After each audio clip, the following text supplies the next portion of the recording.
Fortress. Prisons.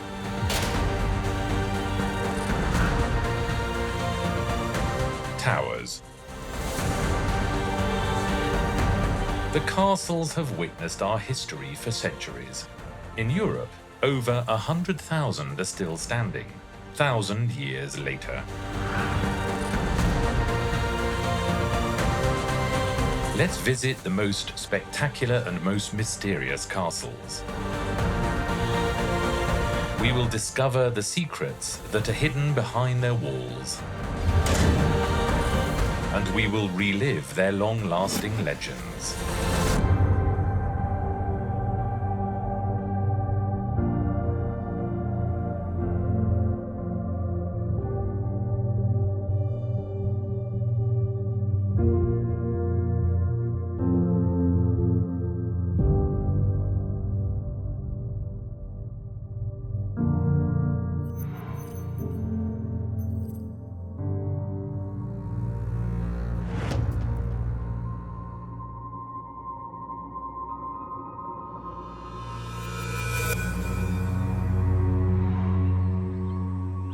Can a marvel like this cost a king his life?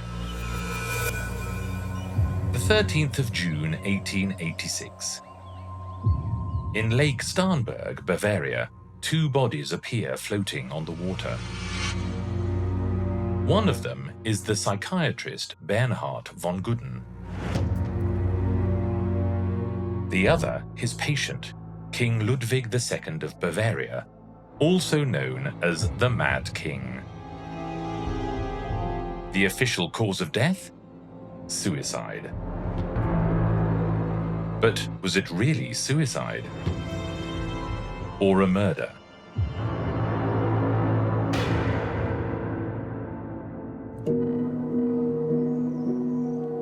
September 2020. Every year, thousands of people turn this marvelous location into Germany's most visited tourist attraction, Neuschwanstein Castle.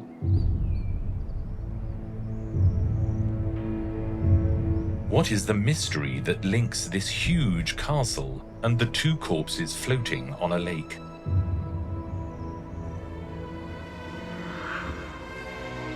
Ludwig II was the last king of the small independent state of Bavaria. He was an eccentric character, obsessed with beauty and a lover of art, and of some artists. One of them was the composer and poet Richard Wagner, who became a friend.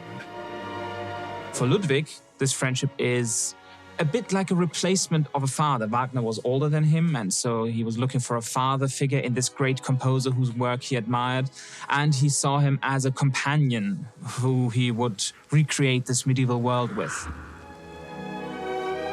Ludwig II was captivated at the age of 16 when he attended one of Wagner's operas for the first time. The opera was Lohengrin, a fairy tale forming part of the Swan trilogy. And this may have been the case because a few years later, he dedicated all his effort and the kingdom's money to building Neuschwanstein, which means New Stone Swan.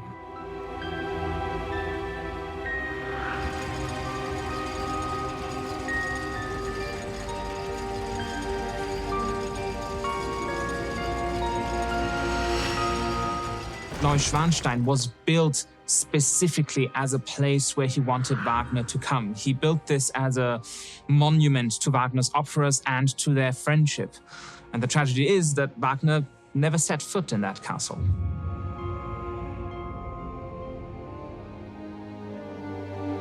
Neuschwanstein is not music, but many consider it a work of art. Its composition of walls and towers seeks harmony with the rivers and mountains that surround it. Its construction adheres to the canons of the Romantic current in architecture. Perhaps this is why the building has no defensive installations, but it does have 200 ornately decorated rooms.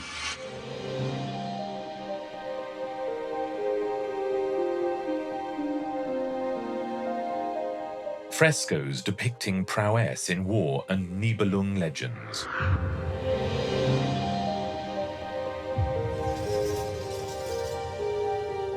And royal halls fit for the role, although the golden throne was never actually installed.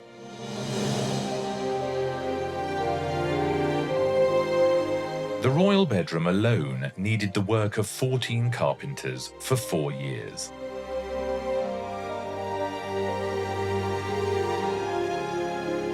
He wanted to be that prince who slaying dragons and rescuing princesses. You know, the circumstances of his life, the times in which he lived in, really didn't allow for that. Ludwig II personally directed the decoration and spared no expense. He had abandoned his responsibilities to focus on his romantic work.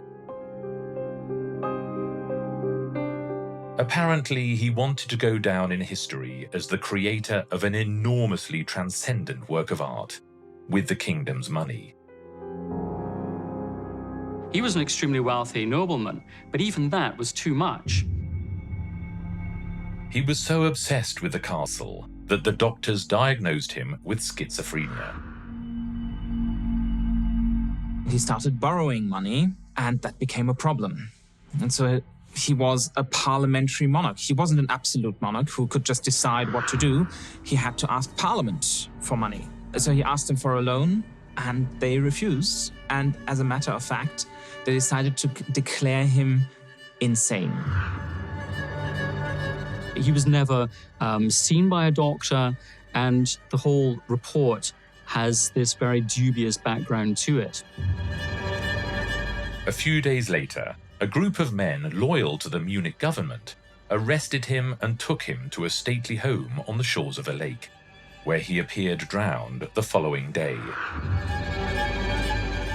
Was it suicide, as officially stated? Or were there vested interests in killing him and placing a successor on the throne? But the fact that she believed that she would tell people this shows you that immediately after his death, people just couldn't accept that he drowned. If he drowned, it is quite likely that it was not accidental, because he was a very strong swimmer, had been since childhood. So either it was a suicide or it was a murder, or maybe a mix of both.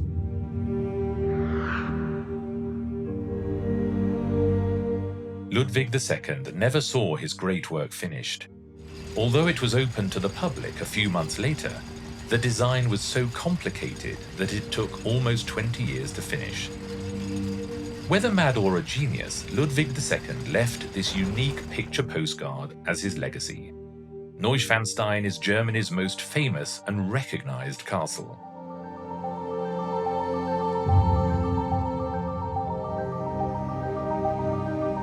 Nevertheless, the mystery surrounding the death of the King of Bavaria lives on more than a century later. That mystery will always remain.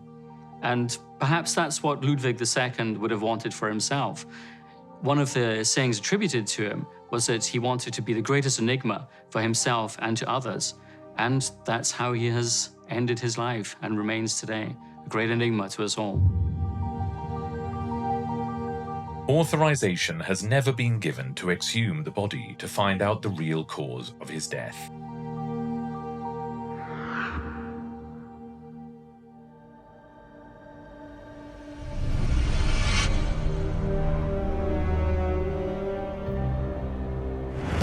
Mysteries surrounding magic footprints. Legends of witches. Secrets concealed in giant barrels.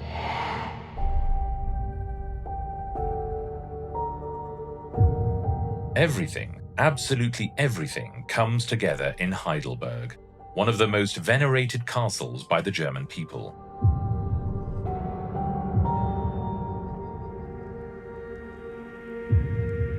Whether because of its unusual red color, or because it is a fine example of romantic architecture, Heidelberg is a monumental palace that maintains its elegance despite a large part of it being in ruins.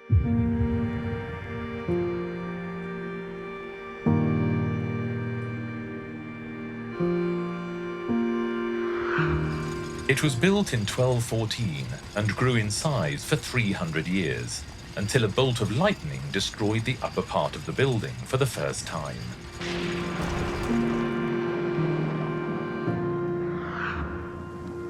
Two centuries later, another bolt of lightning caused another fire, leaving the palace practically burned to the ground. Bad luck? Dark forces? Spirits?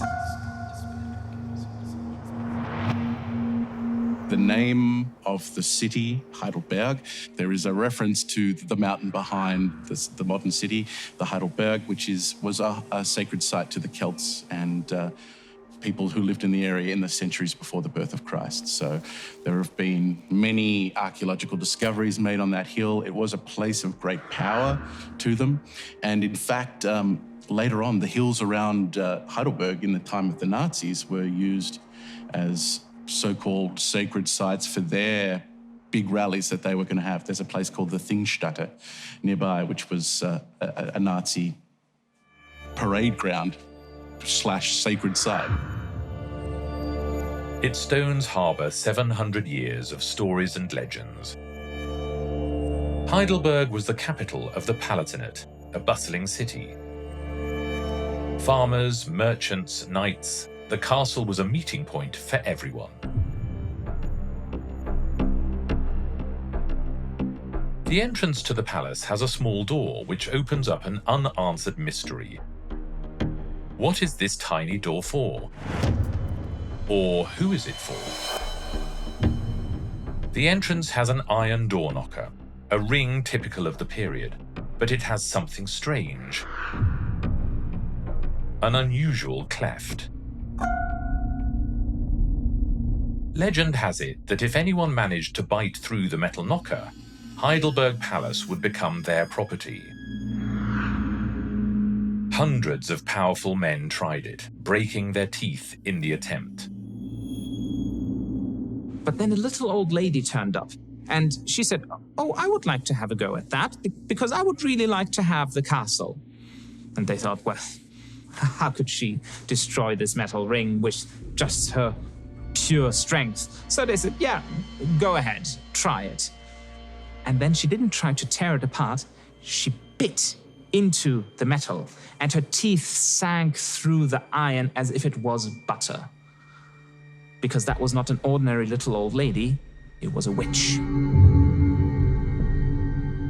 Apparently, she tried it with all her supernatural strength, but only managed to make a cleft, a visible mark in the cast iron, which has remained intact until today. The story goes that her failed attempt so annoyed the sorceress that she laid a curse on it as she left.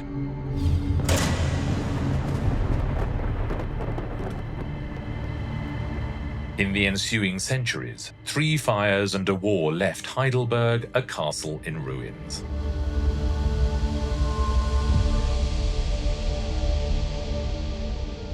On the castle's great terrace, a deep footprint on the floor is the source of another mystery. Whose footprint is this? It is said that a handsome knight was trying to seduce a married lady when they were caught in flagrante, in a room whose balcony overlooked this terrace. The legend has it that the knight leapt from a height of several meters and left this deep impression, not only on the lady, but also in the sandstone floor. There's a legend that any man whose foot fits into that footprint is just as great a lover as he was.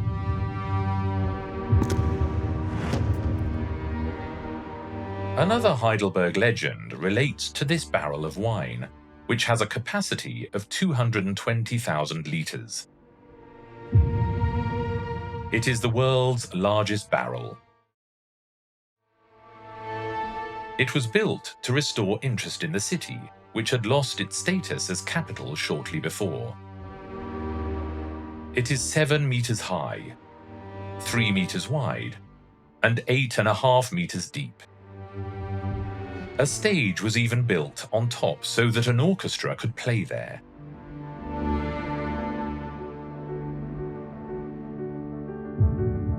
And this is Purkeo, the court jester and a dwarf. Legend has it that he was capable of drinking the whole barrel in a single gulp. In fact, he only drank 8 liters a day, which gave him particular motivation to entertain in the court.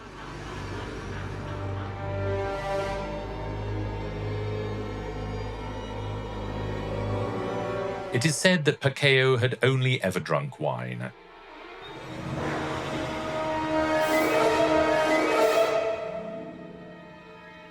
And at the age of 80, he tried water for the first time.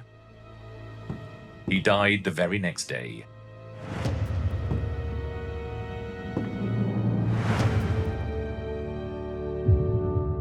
A death, a mysterious footprint, a curse. Heidelberg is a cultural icon, with thousands of university students roaming its streets. But no one has ever been able to explain 700 years of mysteries and legends.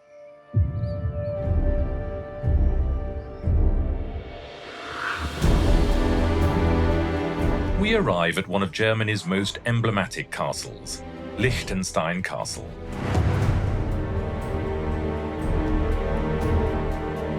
Its imposing tower, standing on a rocky escarpment, makes this castle quite a symbol, defying the abyss overlooking the city of Honau.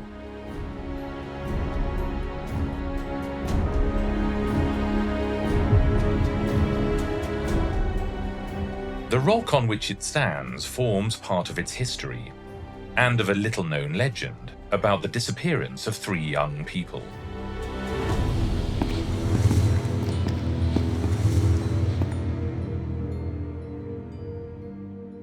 Liechtenstein was built in just 2 years at the end of the 1800s. It was constructed on an old walled fortress, using the light-coloured stone that makes it a singular castle. One of Germany's most visited. The architect of this spectacular work was Duke Wilhelm von Urach, the nephew of the king, and quite a character. And he was a real military expert. He had ascended to the rank of general even, and he was especially well-versed in coordinating and fighting with artillery, which was really seeing a lot of developments in that time of the 19th century. He himself developed some new methods for how to construct cannons so that they wouldn't be as volatile when you fired them, that it wouldn't be as dangerous to work with them, that you could be more precise and more effective with them. He made a number of contributions, such as reducing recoil in cannons, as well as researching improvements in munition. His passion for arms took the form of an extensive collection that can be visited on the first floor of the castle, together with a large collection of paintings.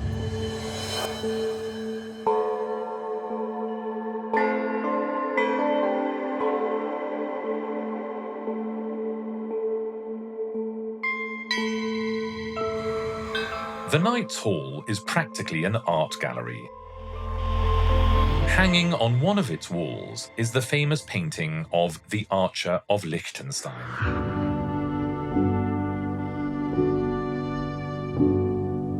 Everything seems to be in order, but when we look closely, something catches our eye. Why is there a bullet hole in a large mirror? Who was that bullet intended for? In 1945, the French came through this area. They took the nearby town of Reutlingen.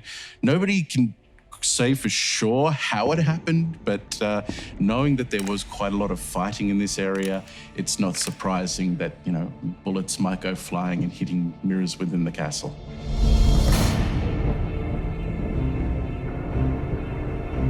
The Allied soldiers discovered a number of passageways that could be used for escape in case of emergency or siege. Two of them end a few meters beneath the gallery, which gives access to the main door. But there is a third gallery, which emerges in a rocky area beneath the entry bridge.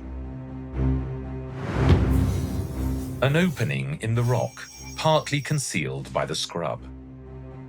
During the Middle Ages, it was very important to have an escape route. If your castle was under siege or you were about to be taken by enemy forces, having a tunnel where you could send everybody out was a really good investment. These tunnels could also be used as stores for food and supplies.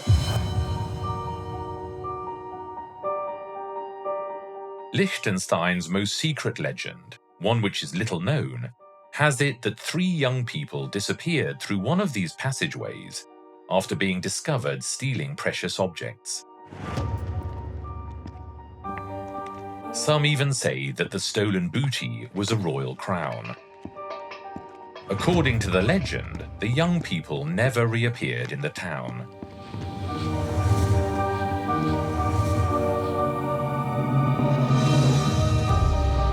And were swallowed up by the Lichtenstein rock.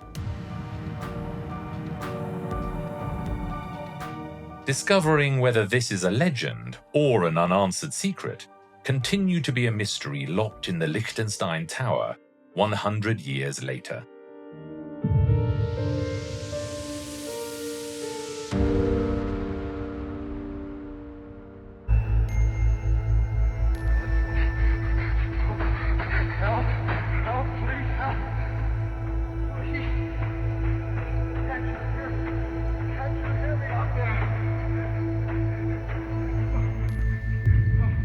This is a recording from 1952 from the Armed Forces Network radio station for American soldiers in Germany. We have knocked over something here that... Excuse me, just 1 second. It was the night of Halloween, broadcasting live from the castle in Mühltal, or to give it its other name, the authentic and terrifying castle Frankenstein. Some type of a shame. When that fell, as you can imagine, what ran through our minds, it seemed like some type of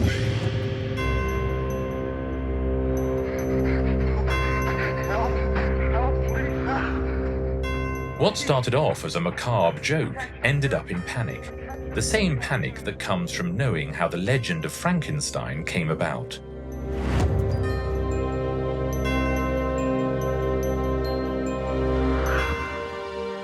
In 1818, the writer Mary Shelley published Frankenstein, the Modern Prometheus. The story of Dr. Frankenstein and his creature is considered the first science fiction horror novel. Where did Shelley get her ideas from to write such a story?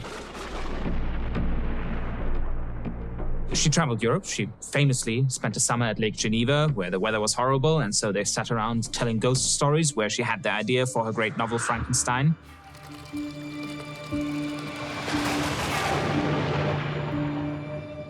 As a 17-year-old, Mary Shelley appears to have visited this castle. Discovering the sinister work of a shady character called Conrad Dippel. Now, he had the reputation as an alchemist, but he was also something of a wild intellect in his day, arguing on the religious controversies of the period, even changing sides in the debates, and was imprisoned for heresy for a period of 7 years. He was also accused, for example, of killing a man in a duel, and others said that he robbed graves, he experimented on corpses, and had even made a pact with the devil. Dippel returned to the castle as an expert alchemist. He had created the color known as Prussian blue, which brought him considerable income at the time.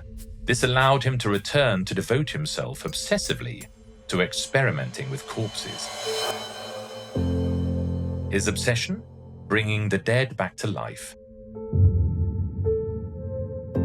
What Dippel had in fact discovered, which was known as Dippel's oil, was a tarry, smelly substance formed from the destructive distillation of bones and animal skins. Its only real value is as an animal and insect repellent.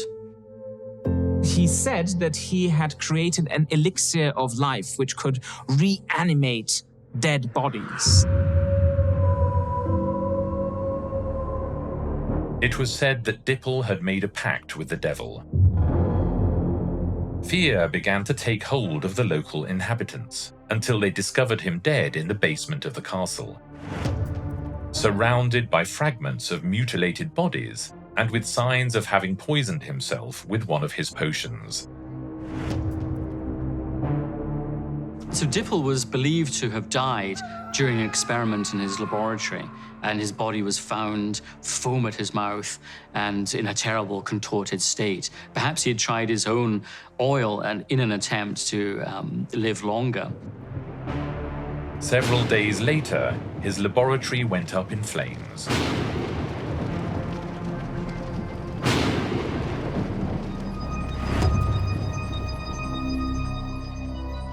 Castle Frankenstein was already known through other legends arising from the dark forest in which it nestles. Ghosts of love-struck maidens, dragons and the like, but nothing comparable to visiting the castle at Christmas.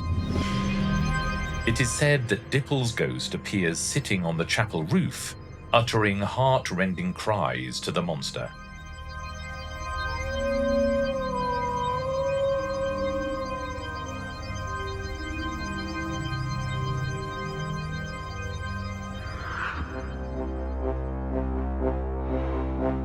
This tough, sturdy castle is the longest in the world. It is more than 1 kilometre long, hence its appearance in the Guinness Book of Records. It also has 1,000 years of history, a treasure, and a wealth of military secrets that we're going to discover. It stands on the border with Austria and was built to withstand the ferocious attacks of the Turkish and Swedish armies.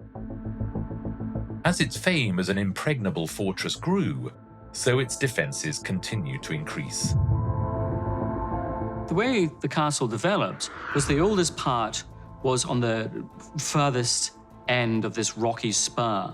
And over the centuries, they built it further and further out until there were in total 6 distinctive parts, each with its own courtyard, each with its own gate. So this made it a very strong position to defend.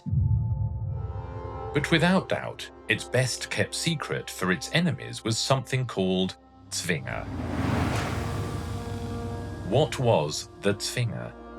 So the idea of a Zwinger is to control where your enemy can go when they attack the castle. Zwinger comes from the German word zwingen, to force.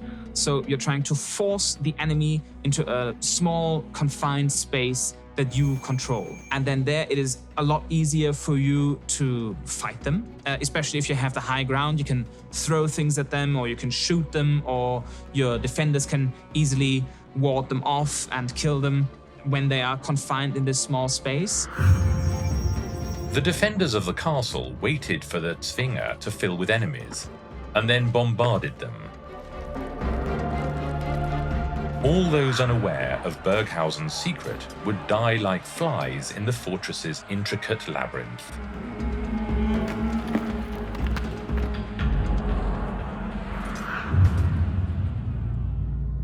And what about the tower in the west, on the other side of the river? What is its secret? Its name, Powder Tower, leaves no doubt about this. This is where the arms and the gunpowder were stored. To ensure the supply of munitions was not threatened during attacks, a fortified walkway was built across the river to the castle. There was also a secret passage hidden from the enemy's sight.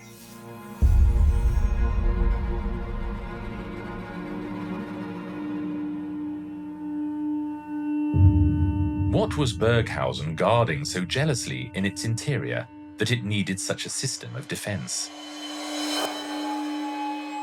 An absolute treasure of gold and silver coins.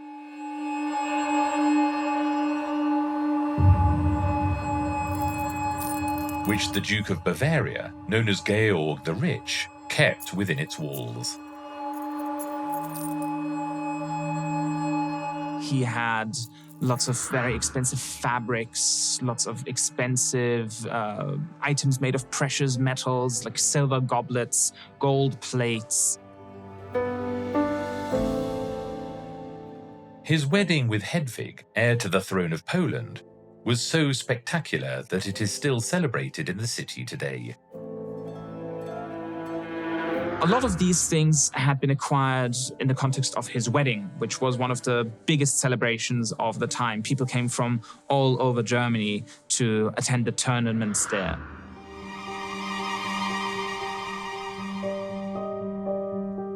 Burghausen continued to expand until it became the longest castle in the world. Just over a kilometre of fortifications that still send shivers down the spine today.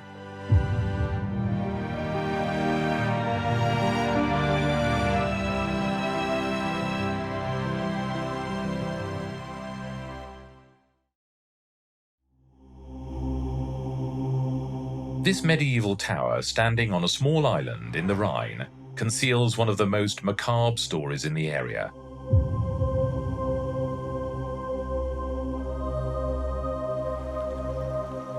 A legend that still strikes fear into the hearts of those who hear it.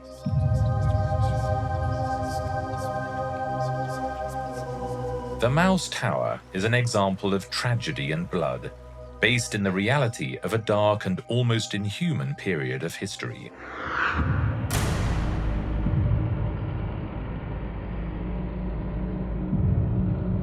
The tale has been told since the 10th century and has as its protagonist Archbishop Hatto II.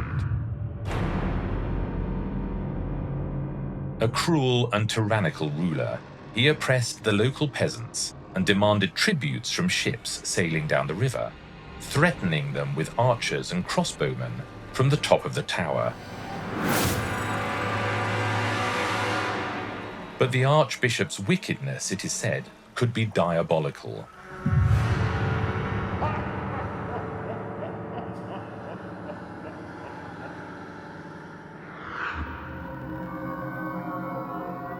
The year is 974.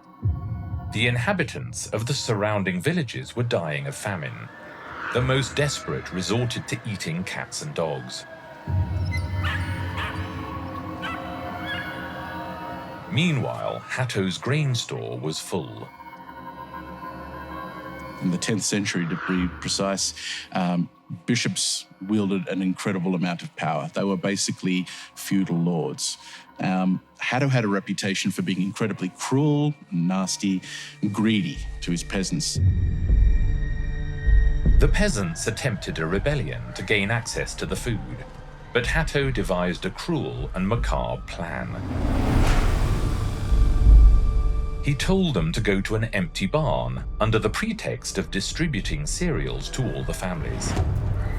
Once the barn was full, the Archbishop ordered the doors to be locked and set fire to it.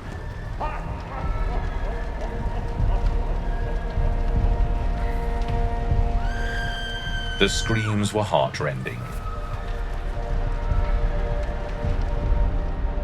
In a corn store and had it set on fire. And as they were screaming, as they were burning to death, he allegedly said to one of his entourage, "Look how the mice are shrieking." After the massacre, he returned to his castle. But he was besieged by an army, and not just any army. These were mice. Thousands of mice.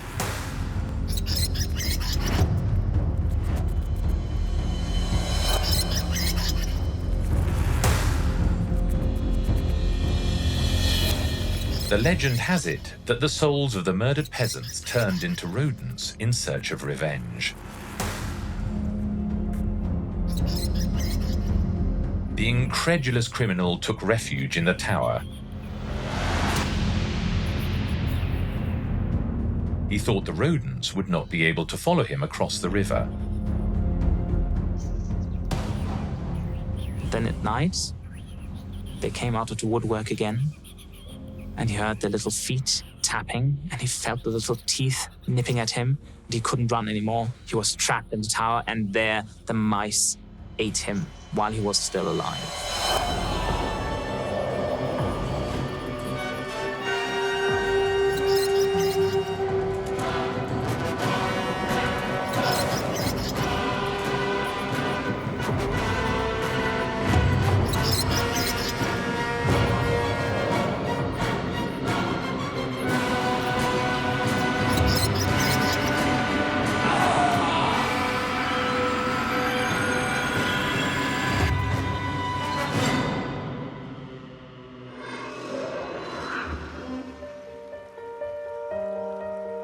Documentary sources confirm the existence of the Archbishop of Mainz, a man named Hatto.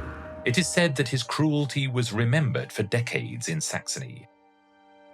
Did he really die devoured by the rodents? Were they the souls of the murdered peasants?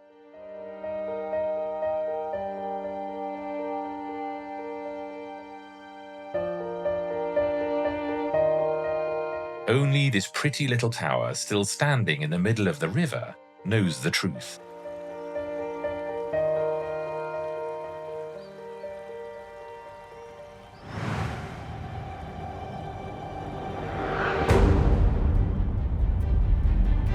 Reichenstein Castle, on the banks of the Rhine.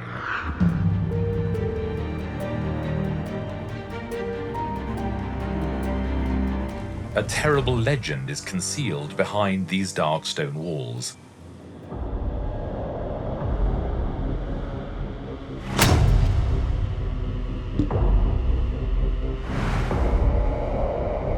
Built in the 11th century, Reichenstein was inhabited by a family line of knights, apparently not the most honourable, who devoted their time to robbing the possessions of passing travellers and imposing the payment of tributes. The head of the last family generation was Dietrich von Hohenfels. They were what in German we call Raubritter, marauding knights, people who had certain rights and privileges, but who abused them. These guys had castles on the river. What they would do is they would have something, a chain across the river, or they'd have a tower on the river, or they'd have something that meant that boats going down the river had to stop, had to basically pull over and pay a fee, whether that be money or a part of its cargo, before they were allowed to go on. Tired of the pillaging, King Rudolf I of Habsburg besieged Reichenstein for 4 long years, after various unsuccessful attacks. According to the legend, Dietrich decided to surrender, in the knowledge that they would cut off his head. But he imposed a prior condition, that his 9 sons be pardoned. And thus begins the best known and most bloody legend of the headless ghost of Reichenstein.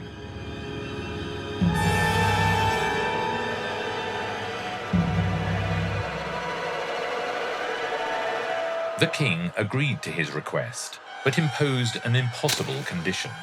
He would only show mercy if, once decapitated, Dietrich was able to move his 9 sons from one point to another, crossing a line traced on the ground.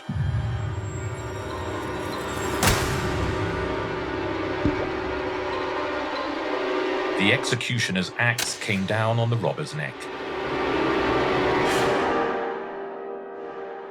And then, Dietrich's decapitated body stood up, and taking his 9 sons one by one, managed to move them to the other side of the line.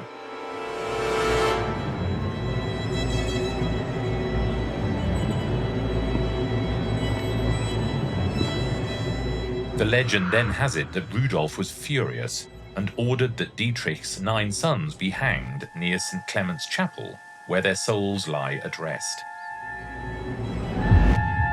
Dietrich von Hohenfels, the robber knight, found no peace and remains a tortured soul.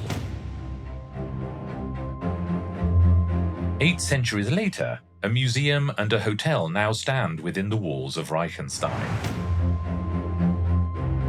But the headless ghost of the robber knight who tried to save his sons can still apparently be seen wandering the battlements, staring at the chapel.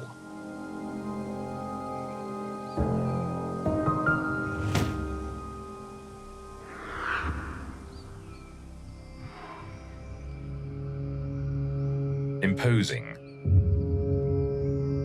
spectacular,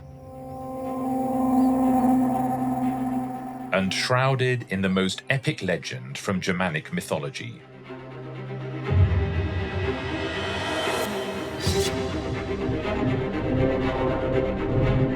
We are in Drachenburg Castle, whose stones are steeped in the story of Siegfried, the great Nordic hero. A legend bathed in blood and death.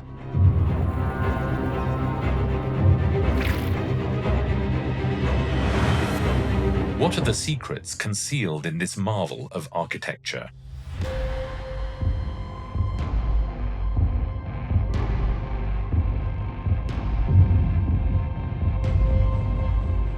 The mountain is called Drachenfels, which means Dragon's Rock. This is the starting point for the story of Siegfried, the legendary hero who managed to slay the dragon and bathe in its blood.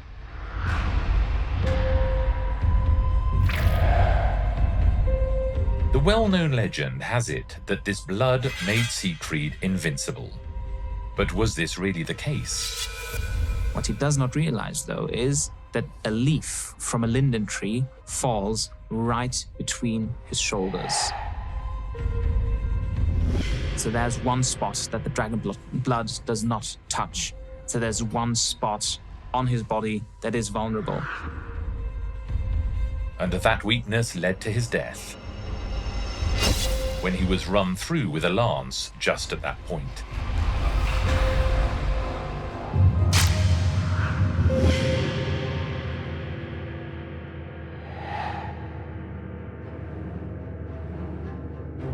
At the foot of the mountain, the Nibelungenhalle pays homage to this legend, which inspired Wagner's great musical work, The Ring of the Nibelung.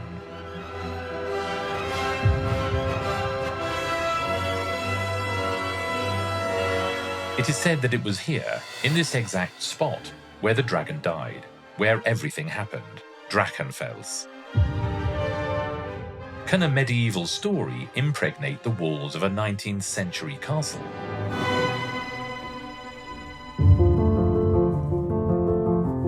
Many centuries after Siegfried and the dragon, someone decided to lay the castle's first stones.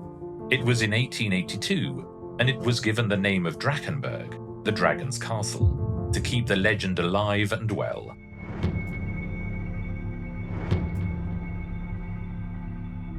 Drachenburg is one of these castles that was built in the 19th century. It's not a medieval construction, but it's built to sort of reflect a German history that really didn't exist. It's kind of a very, very colorful, very stylized, very chivalrous view of the past.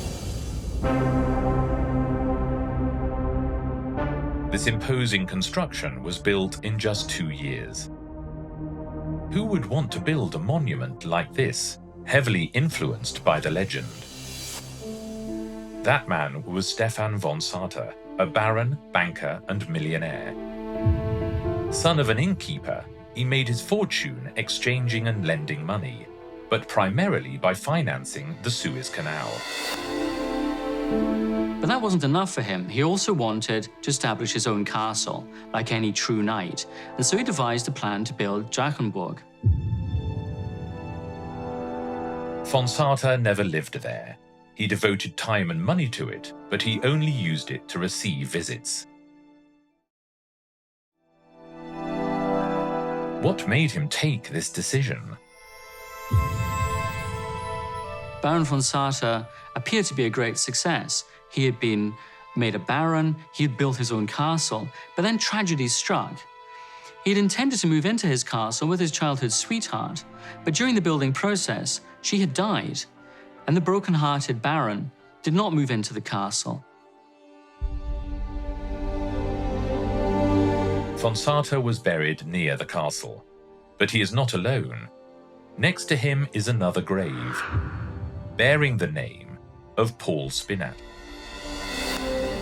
Is Spinat connected somehow with the secret hidden by the imposing organ that presides over the music room? Spinat was an eccentric millionaire.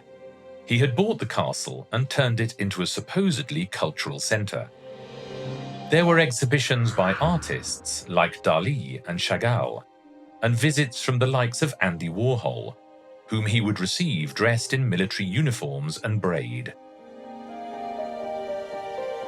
He was an eccentric character, capable of filling the halls and gardens with mysteries and surprises.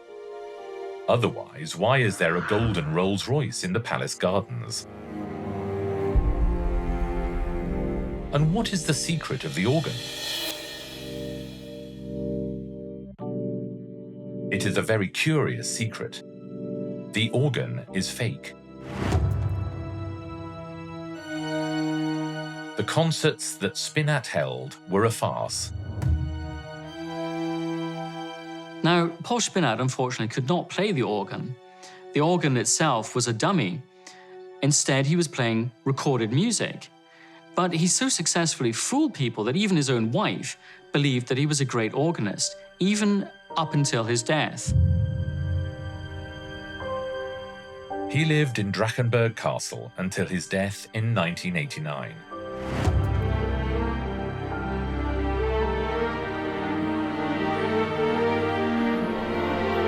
Three deaths, a legend,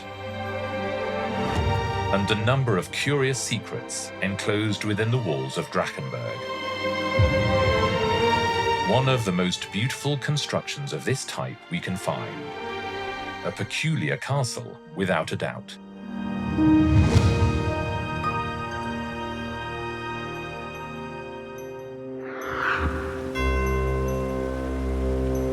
The state of Saxony is home to the imposing Kriebstein Castle.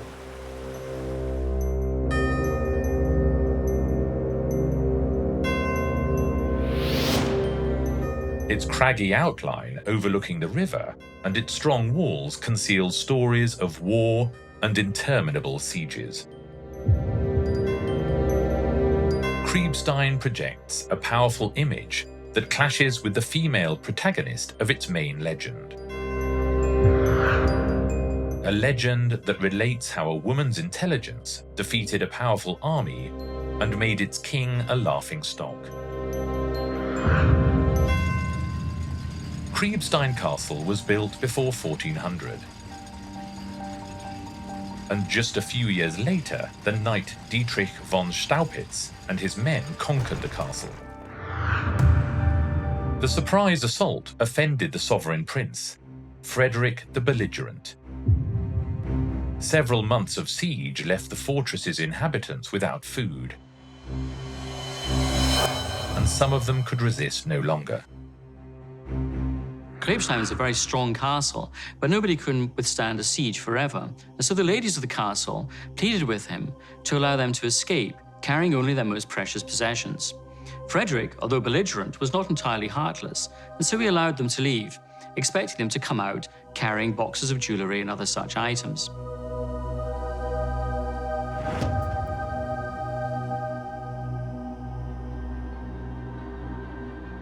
What was the surprise awaiting Frederick?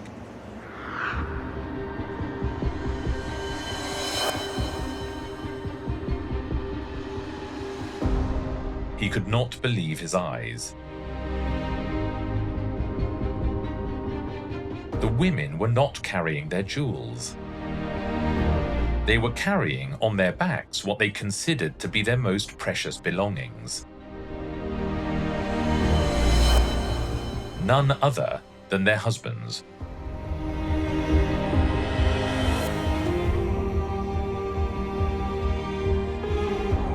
Imagine his surprise then when the ladies came out of the gate carrying their husbands on their backs. The prince was so impressed with the lady's deception that he spared von Staupitz's life.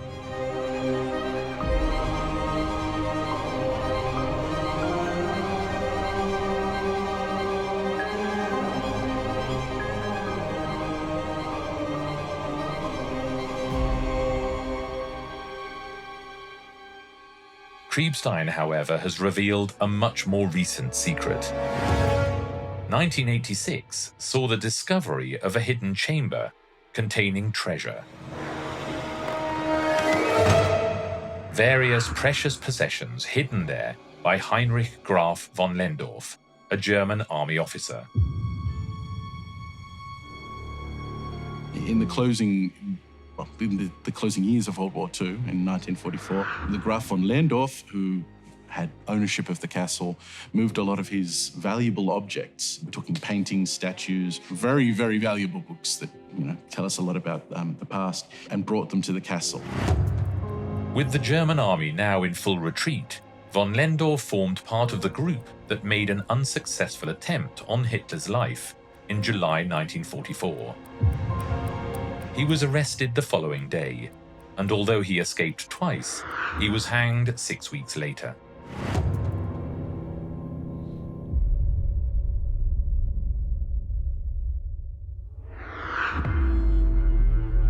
Very few places have as many secrets as Colditz Castle in Saxony, very close to Leipzig.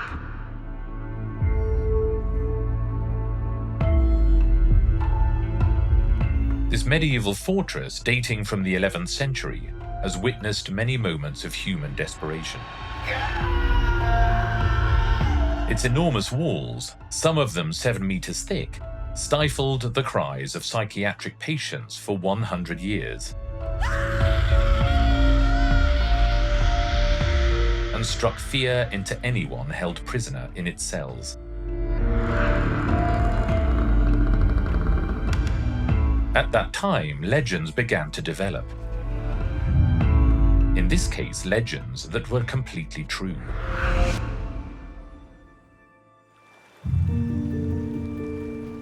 In the 19th century, Colditz was an insane asylum for rich people and nobles. In the 1930s, the Nazis used the castle, which had been converted into a prison in the First World War, to imprison communists, homosexuals, and Jews. People were basically imprisoned in asylums, as they were called. And Colditz is no exception. It was a castle, it was a fortified structure, and it was repurposed because it had thick walls, it had defenses, it was difficult to get in, but it was also very easy to make it difficult to get out.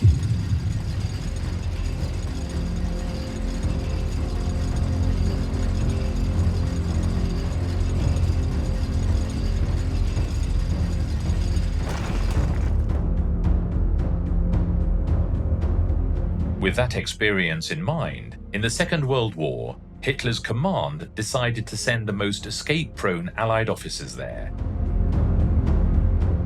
From 1940 onwards, Polish, French, English, and Dutch officers, most of whom had already made escape attempts, began to arrive.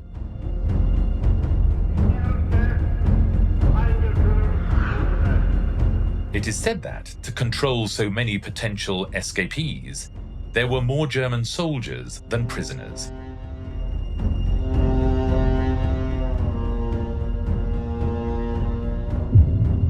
What they didn't take into account was that these men were determined to fight with their finest weapon, their intelligence. It really was where you sent the worst of the worst of the worst of POWs, the prisoners of war who just couldn't sit still, who really couldn't bear to be anywhere. Didn't matter whether you threatened them with executing them if they escaped. It didn't matter if, what kind of reprisals they promised. There were those who were desperate to try to escape.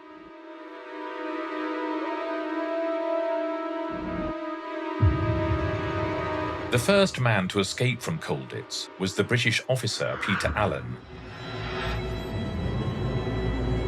He hid in a mattress that the Germans were taking out to be replaced. Obviously, if you've got a castle that's made out of stone, it's a lot harder to tunnel out of a castle than it is out of a normal prisoner of war camp. So people had to come up with other ideas as to how to escape. The first successful escape was perpetrated by the French lieutenant Alain Leray. who hid in a garden shed, taking advantage of the fact that the Germans were distracted by a football match. He managed to reach Switzerland.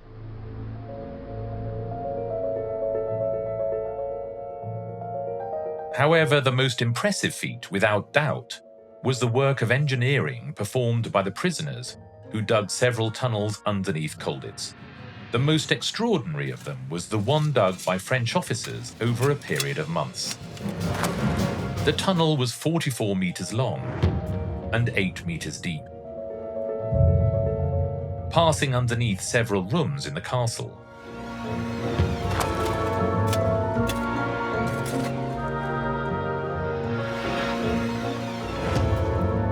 It had electric light, which was also used for sending signals if any Nazi officer approached.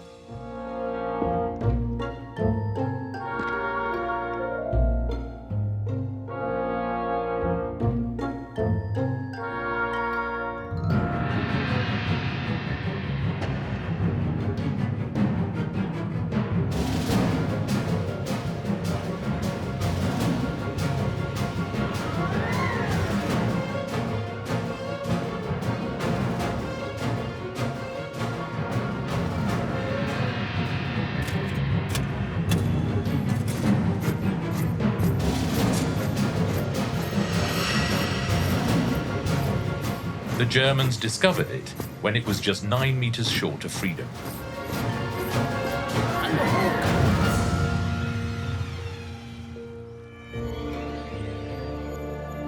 Although ingenious, this was not the most spectacular escape attempt. Jack Best and Bill Goldfinch, RAF pilots, managed to build a glider. Over time, they were able to put together a glider that would be able to fit, I think it was 2 or 3 men. But this glider the plan was that they were going to use it during an air raid. And they were going to sort of basically run off the top of of one of the roofs and glide across the valley. However, the war ended before they had a chance to try it out.